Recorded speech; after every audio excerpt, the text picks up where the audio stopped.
Today's topic is Microsoft PowerPages Design Studio. You can reach it under make.powerpages.microsoft.com. This is your one-stop shop for everything that you need to do around Power Pages. You will be presented with a welcome message and an overview of all your sites. The Design Studio itself has to offer so much more. For instance, if you check on the left-hand side the templates sections, you will see all of the available templates, but there's more to it because you will be able to preview the template. You can see how it will behave. There's a nice little introduction and also two different form factors, desktop and mobile, which is neat. Another interesting point is the Learn Hub for Power Pages, which is integrated into Design Studio. This is one of the best resources that you can have to get your journey started in Power Pages. It will guide you through all different bits and pieces, and it's also for free. You will have a Solutions tab in the Design Studio. This will be familiar if you have worked with solutions on the Power Platform before. So we're back on the home section in the Design Studio.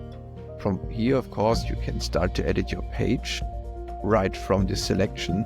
But what you can also do, you can open it up right in Visual Studio Code for the web, which is quite nice. I will now open up Page. So what you can see right here is this Page Designer. You have the styling area, data area, setup area, security, and much more. Use the Pages area to navigate through all of the available sites. If your site is in the main navigation, you will find it under the main navigation section. But there could be pages which are not listed in the main navigation, and you will find those under the Other Pages section. Let's move over to the Styling tab. In the Styling tab, you can, as you would expect, change the styling. One thing to notice, pro tip, use the Styling tab to upload your custom CSS. The Data tab will be your place to work with existing table and maybe create new tables. What is very interesting here, and probably not many people know about this, you can set a solution you work in. So all the changes that you make, those changes will be reflected in this solution that you have selected here, which is very cool. Let's move over to the Setup tab.